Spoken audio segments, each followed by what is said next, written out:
அன்பான உறவுகளுக்கு வணக்கங்க. சிந்தாமணிய பார்த்த உடனே ரேகாவுக்கு அவ்வளோ ஒரு சந்தோஷம். அம்மா வந்துட்டாங்க அப்படின்னு சொல்லிட்டு, அங்க இருந்து வர்றதுக்குள்ள "சீக்கிரம் தாலிய கட்டு சத்யா" அப்படின்னு சொல்ல தாலிய கட்டிர்றாங்க. தாலிய கட்டின கையோட செம்ம காண்டுல ஆன்ட்டு ரேகாவும், அப்பாவும், அம்மாவும் பயங்கரமா கத்திக்கிட்டு வராங்க. பார்த்தா கையில இருக்கிறத எடுத்துறாருங்க. டுமீன்னு போனங்காட்டியும் முத்து குறுக்க பாஞ்சு தடபுடல்னு கத்தி சத்தம் போட்டு பார்த்தா பயங்கர பிரச்சனை. "அம்மா, அப்பா, நீங்க நீங்க 2 பேரும் என் கல்யாணத்துக்கு வந்துட்டீங்க. என் கல்யாணத்த நீங்க பார்த்துட்டீங்க. நான் எவ்வளோ ஃபீல் பண்ணேன் தெரியுமா? எனக்கு ரொம்ப சந்தோஷம்." அப்படியே பார்த்துட்டு, "சத்யா வா கால்ல விழு" அப்படின்னு விழுக வந்தா, "ஏய்" அப்படின்னு கத்துது சிந்தாமணி. "என்னடி என்னடி நடிச்சிட்டு இருக்க?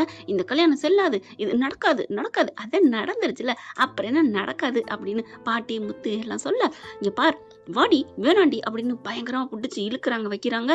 பார்த்தா கரெக்டா போலீஸ் வந்துடுறாங்க. போலீஸுக்கும் சொல்லிடுறாங்க. நம்ம முத்துவும் மீனாவும் சிந்தாமணியை பார்த்துட்டு, "இங்க பாருங்க, இவங்களை ஏதாவது நீங்க பண்ணீங்கன்னா உங்களை நாங்க கைது பண்ணிடுவோம். என்ன சொல்றீங்க?" அப்படின்னு சொன்னோன்னே ரேகா அப்பா அம்மா பார்க்குறாங்க. என்ன பண்றது ஒன்றும் புரியல. "ஏண்டி, எங்களை அவமதிச்சுட்டு வீட்டை விட்டு ஓடி வந்து கல்யாணமும் பண்ணிட்ட, கல்யாணம் பண்ணது இல்லாம எங்களை வந்து கைது பண்ண வைக்கிறியா?" அப்படின்னு சொல்ல, "நான் என்னவா பண்ண முடியும்? நான் கெஞ்சி கேட்டேன். எனக்கு சத்யாவை பிடிச்சிருக்குன்னு. நீங்க கட்டி வைக்க மாட்டேன்ட்டீங்க. எனக்கு பிடிச்சிச்சு, கல்யாணம் ஆயிடுச்சு. வாழ விடுங்க. நாங்க உங்களை என்ன பண்ண போறோம்?" "ஏய் இருடி, ச்சே, ஏங்க வாங்க" அப்படின்னு சொல்லிட்டு கேட்க, "இல்ல சிந்தாமணி, என்ன இல்லைன்னா என்ன பண்ண முடியும்? அதான் போலீஸ்ல புடிச்சு கொடுக்குறாங்களே, போலீஸ் நிக்குதே, முன்னெச்சரிக்கையா ரெட்டியா நின்றுப்பாங்க போல இருக்கே." பார்த்துட்டு பார்க்குறாங்களா, "என்ன சிந்தாமணி, என்ன பார்க்குற? உன் மருமன் சூப்பர் மருமேனா இருக்கான் போல இருக்கு. நான் சொன்ன மாதிரியே நடந்திருக்கும் போல இருக்கு. பெரிய கோட்டீஸ்வர மருமேனா? இந்த கண்கொள்ளா காட்சியை பார்க்கத்தான் நான் இங்க வந்தேன். அதே மாதிரி உன்னையும் பார்க்க வச்சேன், உன்னை வயிறறிய வச்சேன் பாத்தியா?" அப்படியே சொன்னகையோட விஜயா மாமியார் பார்க்குதுங்க. அதான் முத்து பாட்டி, "ஏய், இவங்களை இங்க வர வச்சது நீதானா?" "ஆமாத்த, இதுல என்ன இருக்கு? எனக்கு என்ன பயம்? இவளை எப்படி கல்யாணம் நடந்துரும். ஆனா இவ வயிறு எரியணும். நம்மளை எப்படி அசிங்கப்படுத்தினா தெரியுமா? நம்பிக்கை இவ மேல அவ்வளவு வச்சேன். வீட்டுல என் முத்து, மீனா எல்லாரும் சொன்னாங்க இவளை நம்பாதேன்னு. நான் இவளை நம்பினேன்ல, இவளுக்கு சரியான பாடத்தை கண்ணு முன்னாடி காமிக்க நினைச்சேன், காமிச்சிட்டேன்." அப்படின்னு சொல்ல, "நீ சும்மாவே இருக்க மாட்டியா விஜயா?" அப்படின்னு நம்மள சொல்ல, இல்லப்பா, விட்டுருங்க. ஆண்டி பண்ணது கரெக்டு தான், அம்மா பண்ணது கரெக்டு தான். ஏன்னா இப்ப எங்க அம்மா அப்பா வந்துட்டாங்கல்ல, எனக்கு ரொம்ப சந்தோஷம்" அப்படிங்கிறாங்க. அதுக்கப்புறம், "இப்ப என்ன போறீங்களா இல்ல?" அப்படின்னு போலீஸ் சொல்ல, "ச்சே, நாங்க கிளம்புறோம். இங்க பாருடி, நீ பாரு, நீ எப்படி வாழ்றேன்னு பாத்துறேன், நீ நல்லாவே இருக்க மாட்ட" அப்படின்னு கத்திட்டு கிளம்பிடுறாங்க ரேகாவோட அப்பாவும் அம்மாவும். அதுக்கப்புறம் ஒரு வழியா பாட்டிக்கிட்ட சொல்லிட்டு ரொம்ப சந்தோஷப்பட்டு எல்லாரும் சாப்பிட்டுக்கிட்டு ஊருக்கும் கிளம்பிடுறாங்க. வீட்டுக்கு வந்துடுறாங்க. இந்த மனோஜ் பையன் எங்க? வீட்டிலே காணோம். ஃபோன் அடிச்சா ஃபோனு சுவிட்ச் ஆஃப், நாட் ரீச்சபிள் வருது. என்னாச்சு? ச்சே, ஒரு கல்யாண காட்சிக்கு நல்லது நடந்திருக்கு, வரானா போறானா அப்படி இப்படின்னு சொல்ல, வீட்டுக்கு வந்தகையோட அண்ணாமலை என்ன பண்றாரு, "ஏன் விஜயா, நீ நல்லவன்னு திருந்திட்டேன்னு நினைச்சேன். இந்த ஒரு வேலை பார்த்ததுக்கு நீ இப்படி பண்ணியா? இப்ப என்னங்க, நான் என்ன பண்ணேன்? அவளுக்கு சரியான தண்டனை கொடுக்கறதுக்கு தான் நான் அப்படி பண்ணேன்" அப்படி இப்படிங்கிறாங்க. அடுத்து இங்க மனோஜ் பார்த்தா ரெடி ஆகி இவர் ஒரு மாப்பிள்ளை ஆயிட்டாருங்க. ஏன்னா 5 லட்சம் கொடுக்குறாருந்தா கல்யாணத்தை பண்ணிருன்றாங்களா, சிம்பிளா கல்யாணத்தை முடிச்சிடுறாங்க. மனோஜுக்கும் அந்த பொண்ணு, அது பொண்ணு பேரனுங்க கனகா, கரகட்ட கனகா மாதிரி இது ஒரு கனகா. தாலியை கட்டிடுறாரு. பார்த்தா 5 லட்சத்தை கொடுத்துட்றாங்க. இவருக்கு ரொம்ப சந்தோஷம். அப்பாடா அப்படின்னு சொல்லிட்டு என்ன பண்றாங்க, ரோகிணி வீட்டுக்கு போயிட்டு நேரா, "இந்தா உனக்கு காசு, பிடிச்சிக்கோ, கையெழுத்து கொடு" அப்படின்னு சொல்ல, "கையெழுத்து போடவா? எதுக்கு நான் கையெழுத்து போடணும்?" "ஆமா, பணம் கொடுத்துட்டா கையெழுத்து போடுறேன்னு சொன்னீல, இல்ல கேஸ் வரட்டும், நான் பண்றேன், அதெல்லாம் முடியாது, நீ கையெழுத்து போடு." "சரி, இப்ப என்ன?" அப்படின்னு ஒரு கையெழுத்தை போட்டு கொடுத்துருதுங்க. அது ஏனோ தானோன்னு போட்டு கொடுக்குது. வாங்கிக்கிட்டு வந்துடுறாங்க. வந்ததுக்கப்புறம் ரொம்ப சந்தோஷம் ஆகுது. "தம்பி, இப்ப வீட்டுக்கு கூட்டி போறீங்களா?" "கூட்டி போறோம் தான். ஃபர்ஸ்ட் நான் எங்க அம்மா அப்பாட்ட சொல்லிட்டு வந்துடுறேனே" அப்படின்னு மனோஜ் சொல்ல, "சரி தம்பி, கூட்டி போயிட்டு வாங்க" அப்படின்னு போயிட்டு சொல்லிட்டு வாங்க அப்படின்னு சொல்லிடுறாங்க. இங்க மனோஜ் வீட்டுக்கு வராரு. வீட்டுக்கு வந்ததுக்கப்புறம் அம்மா கிட்ட எப்படி சொல்றதுன்னு தெரியாம திருன்னு முழிச்சுக்கிட்டு உட்கார விஜயா பாக்குது. "என்னடா ஒரு மாதிரியா இருக்கிற? எங்க போயிட்டு வந்த?" அது வந்துமா." "எங்கடா போன?" "ஒன்னும் இல்லம்மா, உங்ககிட்ட எல்லாம் ஒன்னும் சொல்லணுமா?" "என்னடா சொல்லணும்?" அப்படிங்கல, "இல்லம்மா, அது வந்துன்னு சொல்லல." கரெக்டா பாத்தீங்கன்னா ஆளுங்க வந்துடுறாங்க. போலீஸ் வந்துடுது. போலீஸை பார்த்தோன்னே, "என்ன போலீஸ் வந்திருக்கு, என்ன?" அப்படின்னு கேட்க, மனோஜ் எங்க? இதுல மனோஜ் யாரு?" அப்படியே மனோஜ் நிக்க, "எதுக்கு இவங்க வந்திருக்காங்க?" "நான் தான்." "என்ன இப்பவா? உங்க மேல ரோகிணிங்கிறவங்க கம்ப்ளைண்ட் கொடுத்துருக்காங்க." "கம்ப்ளைண்டா? எதுக்கு கம்ப்ளைண்ட்?" கல்யாணம் ஆகி இன்னும் டைவர்ஸ் ஆகாம இருக்கல, பொண்டாட்டி உயிரோட இருக்கல, நீங்க இன்னொரு கல்யாணம் பண்ணிருக்கீங்க" அப்படின்னு சொல்றாங்க. எல்லாரும் அப்படின்னு மனோஜை பார்க்க, அப்படியே மனோஜ் தலையை தொங்க போட எல்லாருக்கும் புரியுது. "ஏங்க, இந்த ரோகிணி புள்ள கம்ப்ளைண்ட் கொடுத்துருக்கே, எனக்கு ஒரு சந்தேகம். இவங்க மட்டும் இன்னொரு கல்யாணம் ஆகி, அதாவது கல்யாணம் ஆகி புள்ள பெத்து இருந்தும் மறைச்சிட்டு வந்து கல்யாணம் பண்ணுவாங்களாம். ஆனா இவர் பண்ணது மட்டும் தப்புன்னு சொல்றாங்க.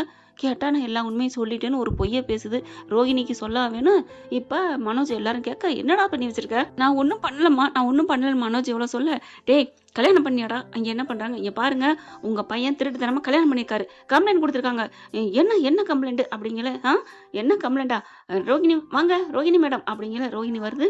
ரோகிணி பார்த்தோன்னா, ஏய் உனக்கு தான் காசை வாங்கிட்டில, அப்புறம் என்ன அப்படின்னு சொல்லிட்டு மனோஜ் சொல்ல, என்னடா சொல்ற? விஜயா சொல்றாங்க. உடனே மனோஜ் வந்துட்டு, அம்மா நான் 5 லட்சத்தை கொடுத்துட்டேம்மா, இங்க பாருமா டைவர்ஸ் பத்திர கையெழுத்து போட்டு கொடுத்துருக்காமா அப்படின்னு பத்திரத்தை காமிக்கிறாரு. பத்திரத்தை காமிச்சாலும் இவங்க என்ன பண்றாங்க, அதெல்லாம் இல்ல, நீங்க இன்னொரு கல்யாணம் பண்ணிருக்கீங்க. டேய் என்னடா பண்ணி தொலைச்சிருக்க? இல்லம்மா, ஆமாம்மா, தான் அவரே சொல்லிட்டாரு அப்படின்னு சொன்ன முத்து மீனா பாக்குறாங்க. அவர் கல்யாணம்லாம் பண்ணிருக்க மாட்டார், நீங்க சும்மா சொல்றீங்க.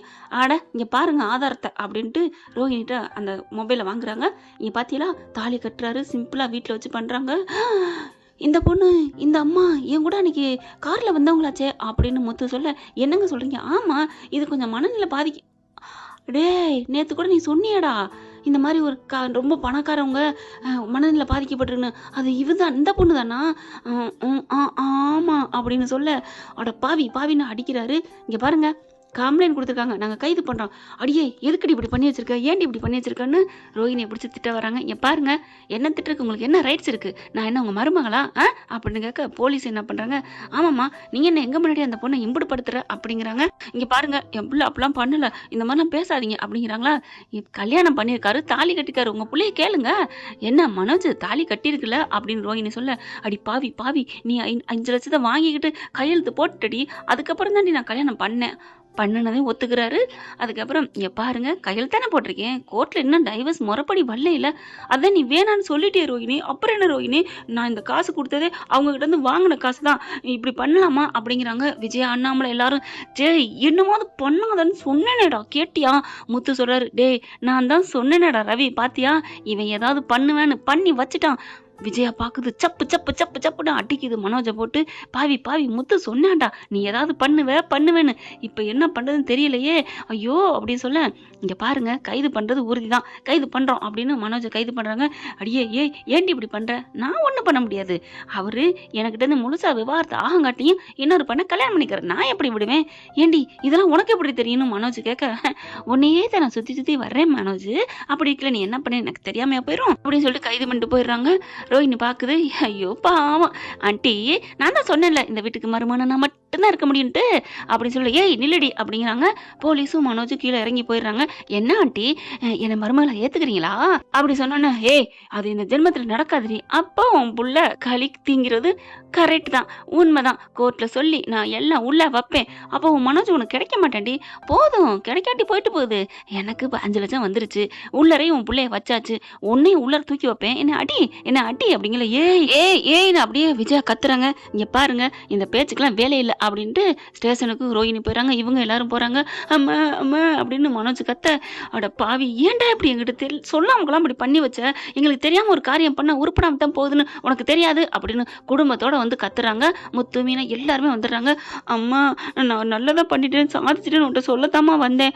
ரோஹிணி பாக்குது, அதெல்லாம் ஒன்றும் பண்ண முடியாது, இப்போ உனக்கு என்னதாண்டி வேணும் அப்படிங்கல, எனக்கு மனோஜோட வாழணும் அவ்வளவுதான். அடி பாவி நல்லவ மாதிரி பேசினியடி, பேசினேன் எவ்வளவு பேச்சு பண்ணீங்க, என்னென்ன பேசுனீங்க மைக்கு வச்சு, நான் விடுவேனா என்ன? உனக்கு என்னடி வேணும், ஏண்டி இப்படி பண்ற அப்படிங்கல, எனக்கு ஒண்ணும் இல்ல, ஒன்னும் மனோஜோட என்ன சேர்த்து வைங்க, அது முடியாதுடி அப்படின்னா எனக்கு 1 கோடி ரூபா பணம் கொடுங்க, நான் போயிடுறேன்.